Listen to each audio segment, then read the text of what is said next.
இந்த செய்தியை உங்களுக்காக வழங்குவது யூரோ குரூப் மலேசியா.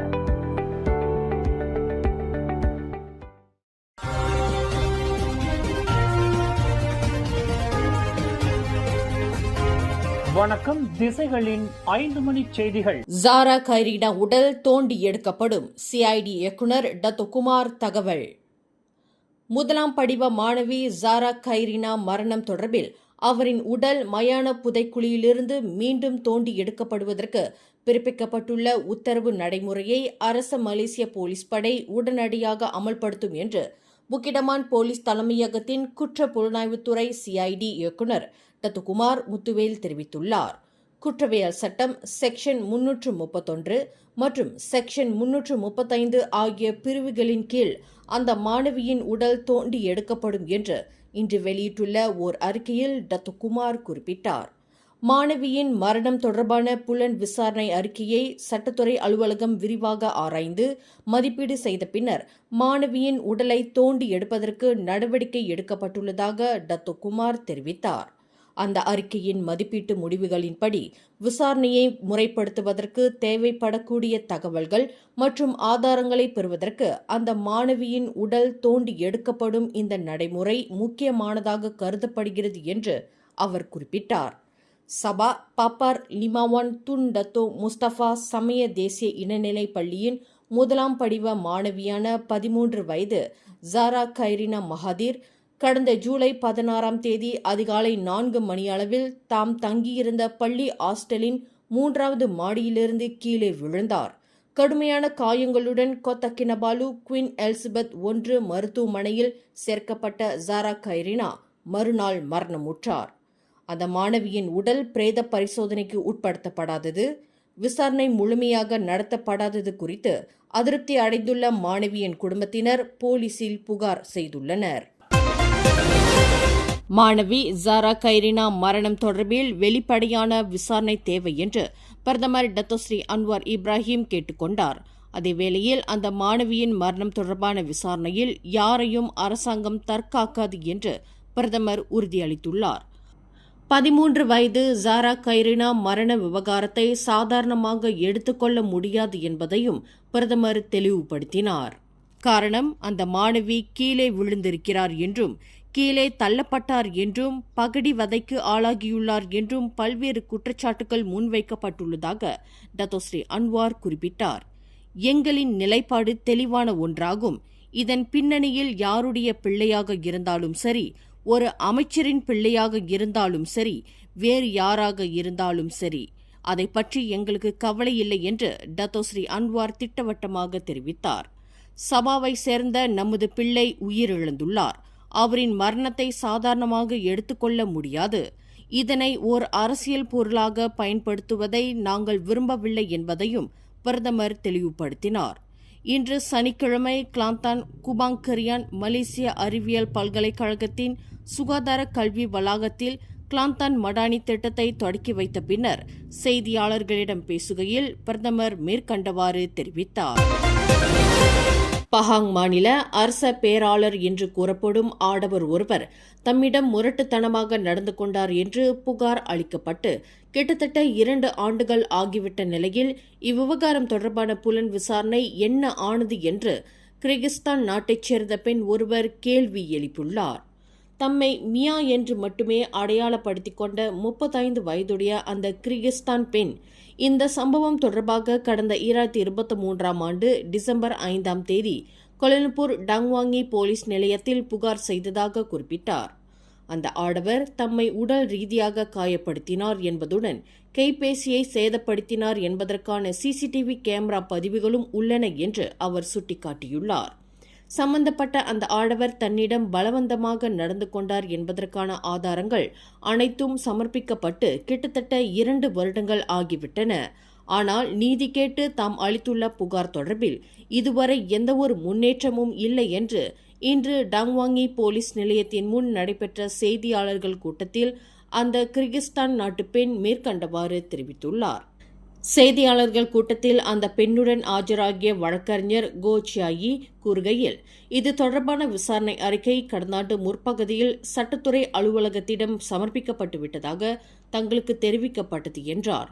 ஆனால் அந்த விசாரணை அறிக்கை இன்னமும் சட்டத்துறை அலுவலகத்தின் பரிசீலனையில் இருந்து வருவதாக விசாரணை அதிகாரி கடந்த மாதம் தங்களிடம் தெரிவித்திருப்பதாக வழக்கறிஞர் கோ சியாயி தெரிவித்தார். தங்களிடம் வேலை செய்து வரும் அந்நிய நாட்டவர்கள் சம்பந்தப்பட்ட மரணங்கள் அல்லது விபத்துகள் குறித்து அமலாக்க தரப்பினரிடம் தெரியப்படுத்தாமல் மறைக்கும் முதலாளிமார்கள் மற்றும் நிர்வாகங்களுக்கு எதிராக கடும் நடவடிக்கை எடுக்கப்படும் என்று வேலையிட பாதுகாப்பு மற்றும் சுகாதார இலாகா எச்சரித்துள்ளது. அந்நிய நாட்டு தொழிலாளர்கள் சம்பந்தப்பட்ட பல மரணங்கள் அல்லது விபத்துகள் அமலாக்க தரப்பினரிடம் தெரியப்படுத்தப்படாமல் மறைக்கப்படுவதாக அவ்விலாகாவின் தலைமை இயக்குநர் முகமது ஹட்டா ஜக்கரியா தெரிவித்தார். வேலையிடத்தில் நிகழ்ந்த சம்பவங்கள் தொடர்பில் இவ்வாண்டு ஜனவரி மாதத்திலிருந்து ஜூன் மாதம் வரையில் 549 புகார்கள் பெறப்பட்டுள்ளதாக அவர் குறிப்பிட்டார். இந்த மாதத்தில் மட்டும் வேலையிடங்களில் கீழே விழுந்தது மற்றும் விபத்துக்குள்ளானது உட்பட அந்நிய நாட்டவர்கள் சம்பந்தப்பட்ட மரணங்கள் அதிகமாக நிகழ்ந்திருப்பதாக அவர் சுட்டிக்காட்டினார். நாட்டில் வனங்களையொட்டிய பிரதான சாலைகளை கடக்கும்போது யானைகள் வாகனங்களில் மோதி விபத்துக்குள்ளாகி பலியாவதை தடுப்பதற்கு யானை நடமாட்டம் நிறைந்த பகுதிகளில் உள்ள சாலைகளில் எச்சரிக்கை பலகைகளை பொருத்தும் நடவடிக்கையில் வனவிலங்கு மற்றும் தேசிய பூங்கா இலாகா ஈடுபட்டுள்ளது. இடர் நிறைந்த சாலை பகுதிகளில் யானைகள் தொடர்ச்சியாக விபத்துக்குள்ளாகி உயிரிழக்கும் சம்பவங்களை தொடர்ந்து வாகன ஓட்டிகள் மத்தியில் விழிப்புணர்வை ஏற்படுத்தும் முன்முயற்சி நடவடிக்கையில் வனவிலங்கு மற்றும் தேசிய பூங்கா இலாகா ஈடுபட்டுள்ளது என்று அதன் தலைமை இயக்குநர் கடேர் அபு அஷிம் தெரிவித்தார்.